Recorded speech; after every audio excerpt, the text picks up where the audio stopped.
So technically on paper, I'm unqualified.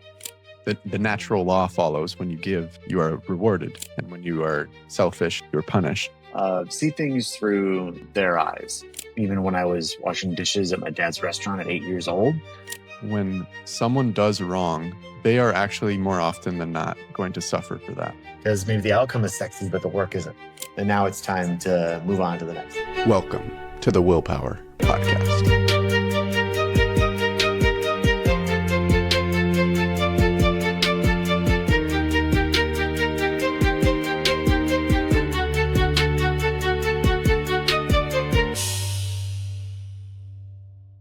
All right, Corey. First question. What gets you moving every day? What gets you out of bed? What excites you? I am generally a curious dude, but my purpose has been pretty finite and specific this last couple of years. I moved back to West Michigan to be in my daughter's life, and she was a surprise. So singular focus on showing up for my daughter makes things a lot easier, but driven by curiosity.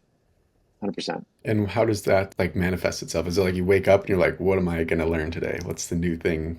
Or what does that actually look like? Yeah, I have a certain amount of the day that is set in stone, and then I have a certain part of the day that is open to rabbit holes and complete distraction or deep dives or open for collaboration. I really love what I call stolen time, where I get to either use that for investing in myself, because I often don't have a lot of personal time to maybe get into a book or call an old friend. Or if I am with someone, I could say, hey, I've got some extra time here. Can we just hang out a little bit longer once we've gotten through the quote unquote crap, So, because I am also pretty driven by human connection. Yeah, it's like a cool balance of chaos and order that it sounds like you've built into your life. Yeah. It's like you allow for, you set in stone the things that you talked about of having, these are the things I'm going to do 100%. And then this other time is I don't know what's going to happen. It's kind of just up in the air. A lot of us have to really work hard at distilling what is signal, what is noise. Mm-hmm. And I put a third one in there, open, undetermined. Yeah, that's great. With all these curiosities and things going on, what's the I guess other than your daughter's probably a good answer to this, but what are you most excited about right now? I'm really, really digging into this fairly new thing to me, and that's teaching at a local university. I just started teaching Business 101 at Grand Valley State University, and those kids, meeting them where they're at, has been really cool. Many of them are feeling deep insecurity. Many of them are feeling deep uncertainty. But then there's a whole segment that are just wide-eyed and super excited. What have you learned from doing that, from teaching? Well, I really get to lean in and on my own curiosity again, because I get to kind of see things through their eyes. Maybe when we're talking about a topic like, say, even emotional intelligence, it's a great exercise for me to do a check and say, hey, am I really leaning into these principles? I can teach them, but am I practicing them in my recent interactions with my teams? Do I see myself in what I'm preaching to these kids? Sometimes the answer is no. And then I get to recenter or set different expectations for what my next interactions with those folks are going to be like. And that's really helped me show up more consistently in a better way to folks that report to me, or I report to, or customers, friends, family. Yeah, it kind of brings you down to just what it almost deflates the ego. It's I have to be, you understand who you are and where you really exist in the world. Yeah, and that's also that helps, because we communicate. We have a cohort of us who teach this particular course, and we're doing it in a different way than is taught at most places, and we really tell and expect these kids to challenge us. Just because I'm the 49-year-old bald white dude with a beard standing up front with a button-down shirt and I got the job. It doesn't mean that I know everything and that what I'm saying is absolute truth. And if you're feeling in your gut that, hey, that doesn't sound right, Professor Hmm. Hart, like call me out and ask me to defend it. How did you end up in this role? Like, how does one end up teaching a business 101 course? Then I'm gonna go back to the beginning, curiosity, because when I moved back to West Michigan to be in my daughter's life, I really was trying to figure out where are the cool people because I moved from California, really busy tech ecosystems where everyone's like curious, like what are you doing? What are you going on? What's going on with you? How can I help? Who do you need to know? That's not the vibe of where I'm from here in West Michigan. So I started actively seeking these people, like who are the movers and shakers, who are the curious folk, who are the ones helping out, showing up for folks. And in that journey, I met a director of entrepreneurship at the Grand Valley State University, and just in keep in touch with people and saying, "Hey, Shrook, what's up? What's new? How can I help?" She mentioned, "Yeah, we're relaunching this thing, and I wouldn't have thought to ask you, but you're the perfect person if you'd be interested in doing this." And I don't have a master's degree, so technically on paper I'm unqualified, but it's through that fostering of that relationship and showing up and helping her with different programs that they're doing, whether it's a veteran entrepreneurship program that I volunteer for or student entrepreneurship programs that I've volunteered some time for that I was in a position for her to advocate for me. So she went to her leadership and said, "Hey, this is probably someone we should appeal to the rules and see if we can't get him past that." And that's how I ended up being able to stand in front of those kids, once a week. So really, proof of what it means to show up for folks, whether it's a complete stranger or when you make that relationship to keep showing up. Hmm. Yeah, can you remind me? I remember you when we talked before. You mentioned like entrepreneurship coaching program that you volunteer at. Is that correct? Yeah, there's another one that we spoke about called Spring GR, where it's focused on anybody and everyone in the community. It doesn't matter if you're a PhD in dirt or if you're a hobbyist and you can be doing a food truck or you could be bringing some like the newest app to market.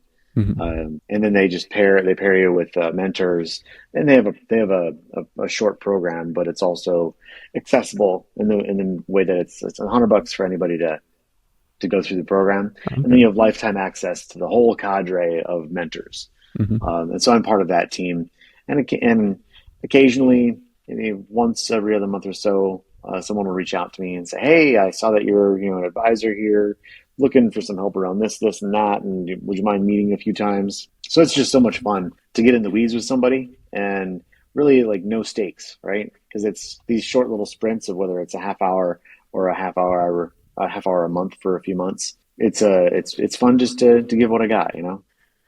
Yeah. Have you always been in this mindset of giving? Like, when was there ever a point where you like realized that connection between like when I give, I feel good, or it's fun to help people with stuff, or what is that just a natural quality that you possess? I've been pretty lucky to have some examples from my father and grandfather that really spent a lot of time mentoring and investing in their teammates and also being really inclusive on who they have sit at the table. So I got to see how that worked firsthand. Even when I was washing dishes at my dad's restaurant at 8 years old, got to see how he would mentor folks, people that might have been overlooked or forgotten or ignored. He really spent some time, and whether it was microloans or connecting people with network, or maybe offering a little extra forgiveness to this person over here, I saw how that really paid off in the long run. And he had nothing but uh, teams that would walk with him through anything. And of course, he shared some anecdotes with me, and he would give me some behind the scenes. He'd be like, I can see you're not really sure why I'm helping this guy out, but Mhm. this is his situation. This is the family that he's got. This is the obligations, and if I don't give him this extra grace, then this cascading aftermath would be pretty dire. And what's the cost to me to offer just one more moment of grace? Hmm. And so I had those really good examples. Now, living a life like that means you get burned from time to time. And so I got to see that. I experience it now. But to answer your question, I just really had good mentors in that.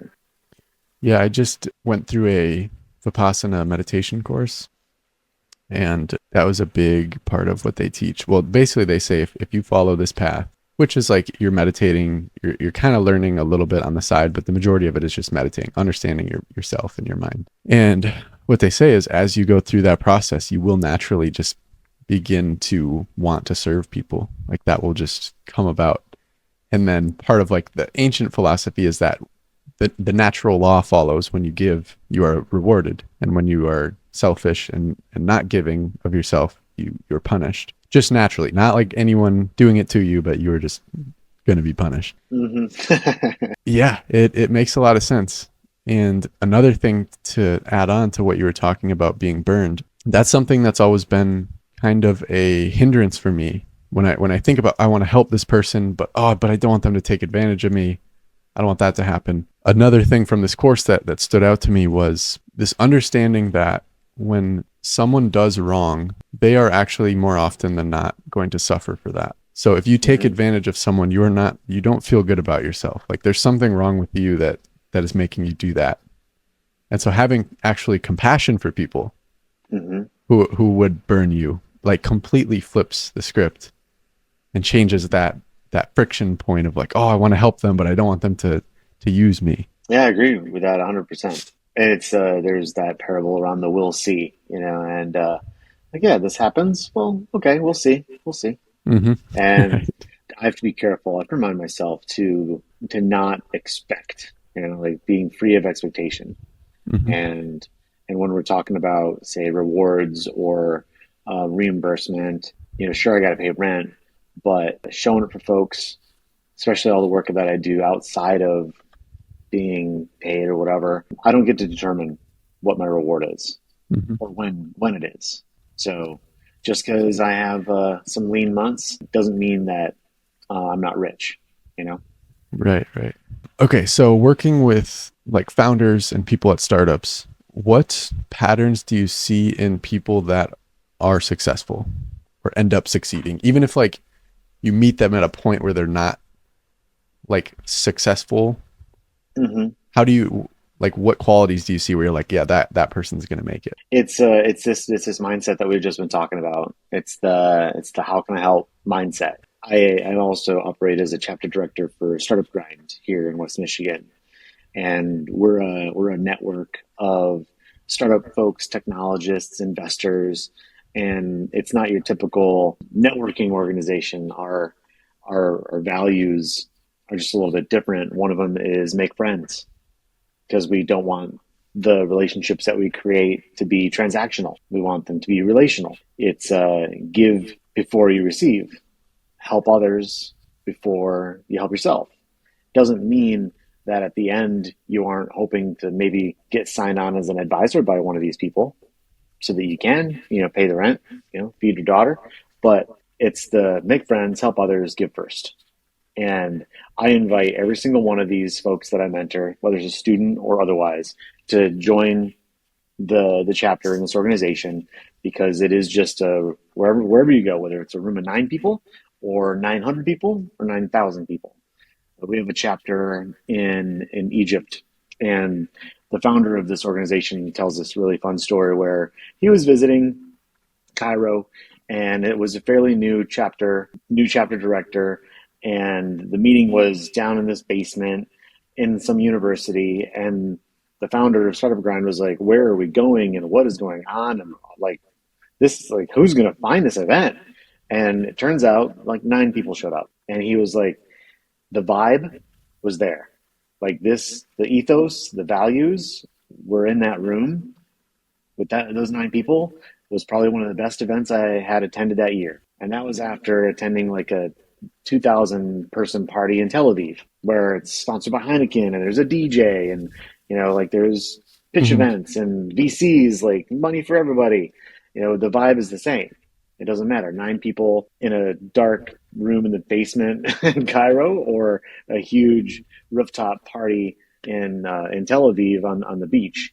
So some pretty good examples there, you know. Do you have moments where like inspiration just wears out or like curiosity wears out where you're just like I'm not interested in this? And what do you Yeah, do when that happens? I need to tap into some of that free time. I need to remove myself for a minute. I recently took one of these personality tests, and there's Hmm. so many instruments, whether it's the disc or any number of the other ones. But there was one that was invented here, or founded here in West Michigan, called the Pondera Virtual Advisor, and it is probably the most comprehensive one I've ever taken.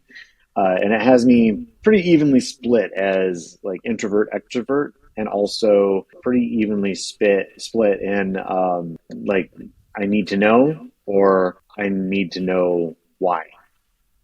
So, because some people can be like, oh, yeah, I've got my why, so I don't care how it's going to get done. I'm going to figure that out. Some people Hmm. are more like, I know exactly how this is getting done.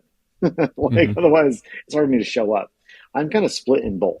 Same thing with the introvert extrovert. So, I've gotten used to identifying when when my cup is empty and that I need to isolate myself to fill my cup, or if my cup is empty in a different way and I need to surround myself with people or try to find some new ideas and get that spark again. I don't know if that makes sense.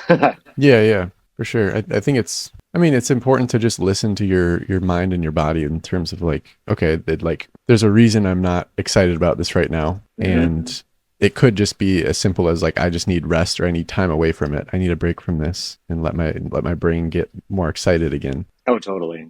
I'm a people pleaser too. So like I'm in that situation more often than I that I would want to admit. Yeah, yeah. It's hard to is that from not saying no? From struggling to say no? Right. Yeah. The learnings of when to say no and really advocate for myself or say yes, comma, but those are things that I'm still working on. Yeah, I guess that's like the flip side of like the always giving attitude is like being there for people and being giving of yourself, but then also having like very clear boundaries for yourself of like these are the Hmm. things I'm willing to do and if I don't want to give, then I'm not going to just like put myself somewhere that where my heart isn't in it. Yeah, it's been helpful to learn. I was reminded about this when my daughter was a young toddler, and baby mama and I bought these like Montessori toddler books or whatever. Can't remember the title, but it was brilliant and amazing. And it it taught and recommended to teach your child early a lot of yes, but. So rather than shutting down messaging of like shut the curiosity down or like no, no, no, more of like yes, yes, yes, but like we can have ice cream tomorrow. Like Hmm. yes, we can go to the park when it's not raining. Yes, we can go see your best friend on Saturday. So it's didn't have to say no, just yes, but then qualify it. And using that with my teams, using that with myself and my own internal dialogue, using it with a girlfriend, using it Hmm. everywhere has been really helpful. Yeah, something about no is just so. And I've actually heard that somewhere I read or heard a podcast about with kids like having a delay between getting what they want is like really healthy. It's like a good because otherwise your brain develops into like something that just oh I want this right now or I'm like I don't know what I'll do. And then you get to a point where like you're saying there's a yes but it's like okay I can have this thing but this needs to happen or I need to wait this much time or I need to do this work to get it. So I do think that's a very cool way to link those things for your kid like about you can have something but there are trade-offs. Like there's something that has to happen for you to get it. You can't just have exactly what you want whenever you want it. Are there any other like lessons you've learned from raising your daughter that stand out to you right now? Gosh. I'm sure there are a ton, but Okay. Yeah. Two interesting tidbits on the lessons from my daughter. One's really related because to what we talked about earlier with me showing up for the college kids, these freshmen. mhm. I get to experience her joy like firsthand. And I'm being really intentional about some of these moments that we create. She's 5.5 now. And I spent a lot of work getting the time I have with her, and not through litigious means, but just through collaborative means with baby mama. And so I've had to earn this time. We just started doing overnights, and we just did our third this last week. And I live downtown in a nice, it's kind of a neat metro area, pretty walkable. She lives with her baby mama and stepdad out on a farm, which is so badass. She's got farm animals, and she's got a little brother and dogs and cats and ducks and all the things. She rides horses, does, it's fantastic. Then she comes to hang out with me, and it's like downtown. Like, oh, are we going downtown? That's fun. Hmm. So high rise, you get to wake up in the middle of the night and see all the twinkly lights and helicopters flying by, and we get a park across the street, so that's cool. And I remember my childhood. There was some really incredible moments that I really treasured with my grandfather, and that was these long walks we'd always take. And that was in Europe. And we'd hang out at cafes, and he'd drink his wine, and I'd drink my hot chocolate, and like just people watch and whatever. And so I told her, I said, hey, I got to take you home, at 10 in the morning, but let's get up early and let's walk to a cafe the mornings that you're with me. And there's so many cafes around here. Let's walk to different ones, and we can try all these different hot chocolates, and you can help me rate all the hot chocolates. And so now she's so super stoked. Like, she's not asking to, like, oh, can I play a game or can I watch a show? She's like, hey, like, are you ready yet? It's time to go to the cafe. So seeing cafe culture through like a 5.5 year Uh-huh. old's experiences is super fun. And then we've done like so much ice cream, of course, like any dad in my situation has. There was one time, it's just really, I think it was like 2 weeks ago. She's like, "Hey, Daddy Corey, there's a ice cream place that you haven't taken me to, and I want to go." So, okay, cool. What's that? And, it's called the Caboose. I'm like, and she's like, "You sure you haven't been here before?" And I'm like, "No, no." So we're having ice cream at this ice cream spot, and she's like, "I'm just really happy that I got to show you something new." I was like, "Wow, that's cool. Like that's fantastic, and that's right. That's neat." So this relationship isn't just me introducing her to all this cool stuff or experience. It's her being deliberate and doing that to me, or indeliberate. Yeah, that sounds like a very mature thing for a 5-year-old to say. Like, I wanted to show you this. I'm glad that I got to show you this place. That's beautiful. Yeah, I'm sure it gives you those that like different that like the new eyes. Like you get to see things from a new place as if you had never seen them before. Whereas normally, I'm sure like I walk past ice cream places or cafes all the time and I don't even like give them a second thought. Or I like go in and buy a coffee and then I go and like there's no enjoyment of like everything that's really happening there. Yeah, and then we can also work at being like, okay, yep, we'll certainly stop by a Starbucks, but not every Hmm. Starbucks, Hmm. Like, Right. Let's talk about like the you talked about there's the rigid part of your day and then the flexible part. Let's talk about the rigid part. What kind of habits have you, I guess, just developed throughout your life, and how do those contribute to success? yeah, that's when we talk about that signal and noise. So being an entrepreneur, being involved with a lot of different things, serving different organizations and people, it's really important to really understand on a day-to-day basis, what are the three things I got to do today? What's the one thing that has to be done today? Otherwise, my Libra distractedness is, together with my curiosity. And of course, I'd much rather go have fun and happy hour than dig in the spreadsheet. But I have got to tell myself, like, this has to be done today. Hmm. And if I don't do that, it will be months before that thing is done. So that early morning signal noise conversation, and then bookend it at the end of the workday, signal noise, like, what did I get done? Did I get it done? What has to be done tomorrow? Just to keep things moving. There are some things that I do make sure. So if I have longer term projects, I'll make a milestone. I got to get to this point today. But then I also have, I didn't learn this for a long time, but I've started to do this thing. This is probably maybe 5, 6 years ago. I would make sure that I stopped at a point that wasn't necessarily a task being finished, but maybe even in the middle of it or on the back half of it, so that I would pick that up and have momentum already. Mm, yeah. So that it's like getting back on a sled halfway down the hill. Right. So it wasn't so hard getting into the groove again. It took me forever to adapt like that trick. I don't even know where I learned it. Yeah, that's a cool one. Like when, because I feel like for me, the tendency is to stop either when I have completed a task or when I'm like really stuck. And those are like the two worst places because now it's like with all the friction going into like starting work and beginning on something, now I also have to realize, like, think about the fact that I'm stuck on something and don't know the next step. Or it's a brand new task, and so I don't even know what it's going to look like. Yeah, But having yeah, having like where you know exactly what you're doing, you're already in a zone, and you're like, I can't wait to get back into that zone. Like things are flowing, things are moving. That's very good. Okay, so yeah, like clear priorities. I think that's super solid and something that I'll probably want to take more advantage of or like be clearer about.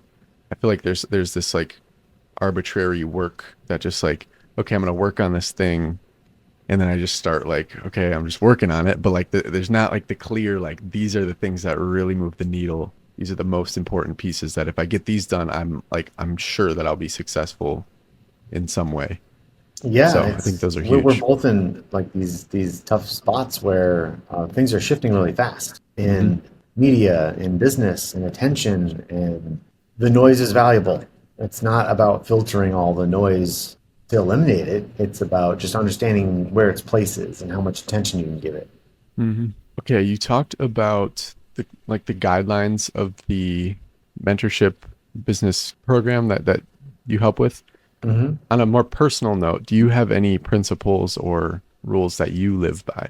That's a good question. I would probably have to have my friends or family tell me what that might Mm, look like. hmm. I, um, one of the biggest things that it comes immediately to mind is that I say yes. For example, on this topic, I really say yes to a lot of things, get involved with a lot of things. That's certainly fed by curiosity.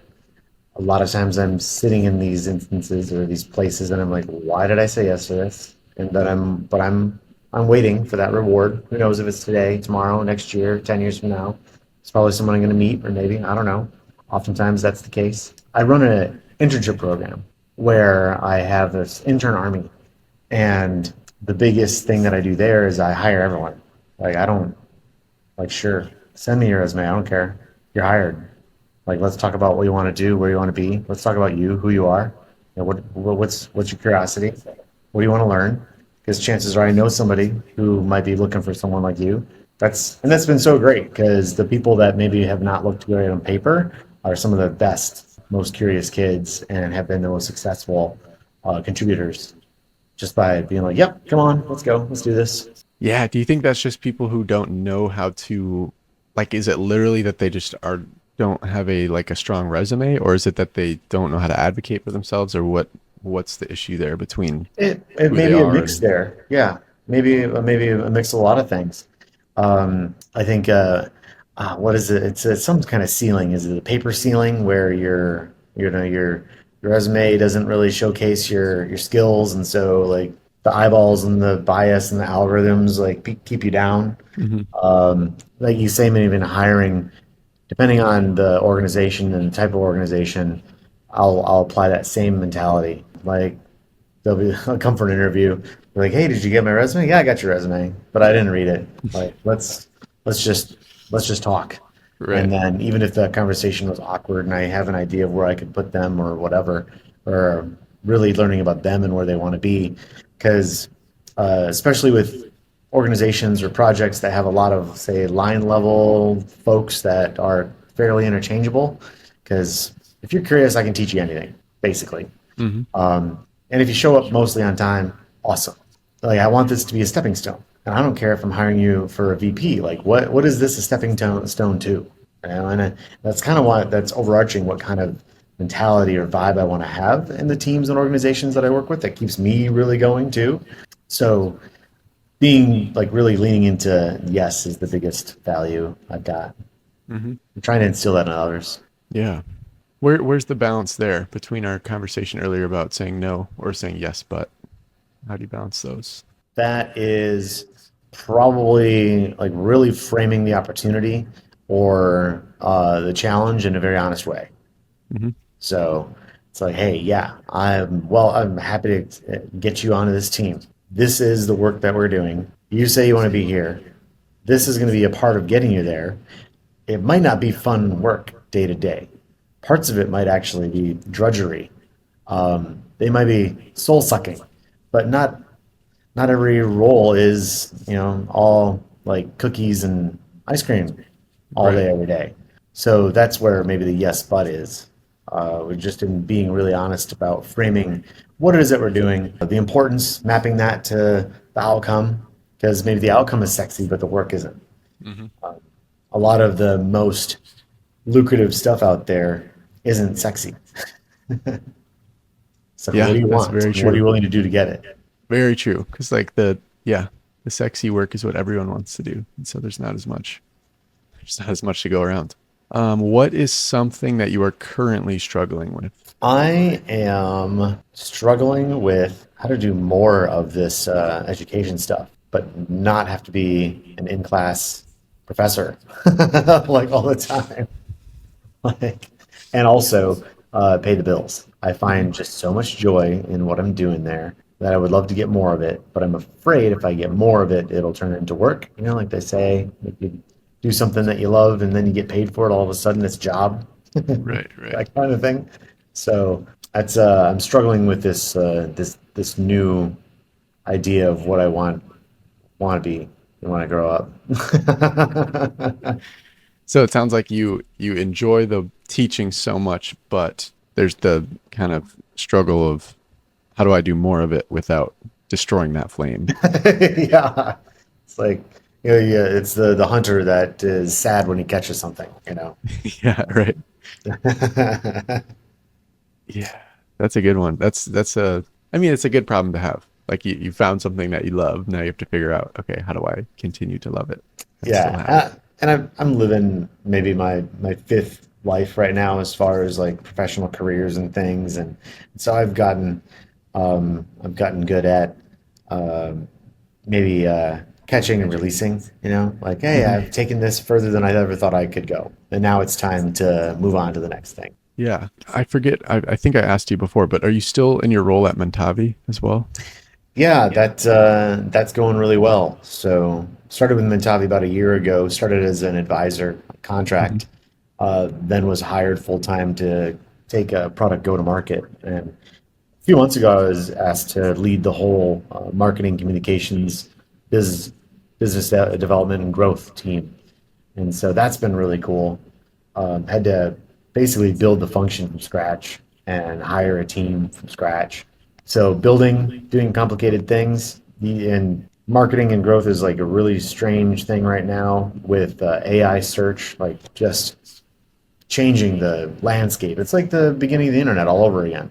So Hmm. it's really neat to have this front row seat, and at the level that this is at, where I've got a nice big multi-million-dollar ad budget. I've got a nice budget for team, so I get to play in this really awesome sandbox. That's been fun. It's been cool. And I get to, of course, take that learning and take it into the classroom. Kids eat that stuff up.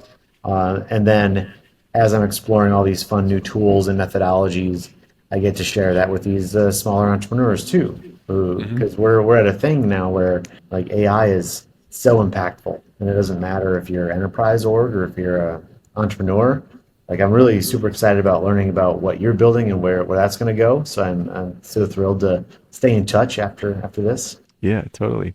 Yeah, let's talk briefly about mental health, just because I mean, that's what Mentavi does, right? Do you want to talk first about what the company does? Sure, yeah. This is the second behavioral healthcare organization that I've worked with. Mntavi was born as ADHD Online. And most founders, they found something because they're close to what it is that they're like a problem they're experiencing. And the founder just discovered the process of getting ADHD diagnosis was fraught with barriers, mountains to climb, expensive, time consuming. And so they basically said, doesn't have to be this way. Let's fix it. And developed an asynchronous tool for the diagnosis of ADHD, which means that someone would take a questionnaire online and then that would later be reviewed by a clinician, and that Mm. clinician would render a diagnosis. Then that person could move into treatment. This decoupling of diagnosis from treatment is the big innovation.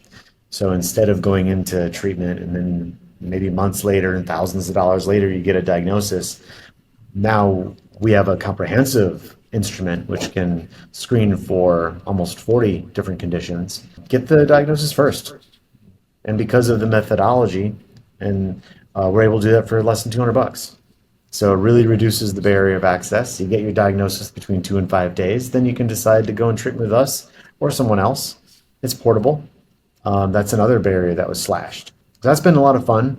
And we just released a new product that's more upstream for those that are maybe just generally curious about their mental wellness. And it's not Mhm. like, hey, I need a diagnosis ASAP. Maybe it's like, I'm just kind of curious about how I'm doing. So we developed a tool that is 15 screeners altogether and surfaces a overall mental wellness score. And this is a first of its kind tool, especially built on 15 validated scales.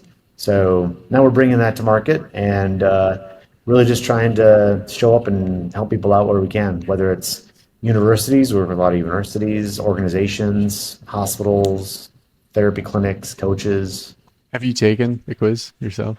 Oh yeah. I use the mental wellness snapshot. I take it about every month and a half, and Okay. it's just like a wearable, tracking your sleep or your diet, tracking your mental wellness. I've been able to uh, take better care of myself. Yeah. Do you feel like I mean, seems accurate what it tells you. And how does it tie back in then to your own behaviors and the way that you show up for yourself? Yeah, there's scales around anxiety, depression, and uh, I never have thought of myself as someone who goes through depressive episodes. But through using this tool, I've been able to monitor and see that, yeah, that's a dip. That's a dip that I have. Mhm. And then it's really interesting to see how that interacts and plays with other things, like say my alcohol use, which fluctuates. And so I can see how now that I've been taking this over a longer period of time, how there might be a correlation. Now I'm not a clinician, so I'm not able to look at this and say, oh yeah, like the studies show, Corey, blah blah blah. Mhm. But I'm able to look and track the trends and see the correlation. I can dump these things into my own personal GPT and say, okay, help me out with this. And then there's recommendations in the snapshot, but then also the GPT is like, oh yeah, well, like maybe do a little more mindfulness stuff where we're seeing that your sleep is being affected, and at the same time your anxiety is spiking. What's going on in your life? Let's talk about that. So, and then there's a whole mind body connection. So a lot of us will work a lot on the body, but not so much on the mind. A lot of us will work Mhm. on the mind, but not so much the body. Yeah, but there's that connection, and it's Yep. undeniable. Yeah. Yeah. What you said really resonates about the depressive episodes because I feel like the way depression has been talked about, at least in my experience, is like this horrible thing. And like, if you haven't been through it, you can't understand it. But I also feel like it's definitely a spectrum. And so a part of me is hard. Like, I've recognized that in myself. I have dips, like where I'm just low energy for a few weeks. And then I'm like, that's just been throughout my entire life. And it's not like some deep, dark place, but it is like, okay, I don't feel like doing that much right now. And there's been, yeah, so I could definitely relate to that. Like the feeling of like, I don't want to call it depression because it's not that bad, but I feel like it's on that same spectrum. And I do wonder now that you say that if there are behaviors that like correlate to or lead into that. Yeah, and even if it's reactionary. So now I've been able to see that report and be like, Hmm. wow, okay, yep, I have been acting in this way. And so then the next time I'm starting to act that way, I'm like, oh, all right, this might mean something. And Mm. I can take that assessment again and be like, yep, that confirms it. But it's also been a really great exercise in showing up a little more vulnerably to, like, say, my girlfriend, Hmm. who is poised to give me grace. I'm not really good at asking for it, but this has been a really great tool to help me identify what I'm feeling. And so I can be like, hey, babe, I'm feeling this way. And I think I might be a little depresso. Hmm. And she'll be like, yep, you are. I can tell. Like, I knew all along. But you're usually in denial, Corey. So Right. it's been fun to welcome her into that whole process as well, because I know I've got a team and I should lean into that, you know? Yeah, I don't know if that's a guy thing, but I hate being told how I'm feeling. Like I hate when like if someone's Oh, like yeah. you're angry, Oh, I'm like man. I'm not angry. That's me. Yeah. Yeah. Yeah, I don't know. I don't know what that is, but there's yeah, I always have that same denial. What does your dream life look like? My dream life? Yeah, that's being a nomad, traveling all over the place.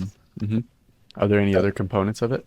Of like, is it just, I guess, what is it about being a nomad? What is wrong with being in one place? It's so much easier to satisfy my curiosity if I'm constantly on the move and experiencing new things and new places. Hmm. I've had the luxury and privilege to, like I said, have a bunch of different chapters in my life. Many of them are because I was just like up and traveling and out there experiencing Hmm. whoever and however I possibly could. So grateful.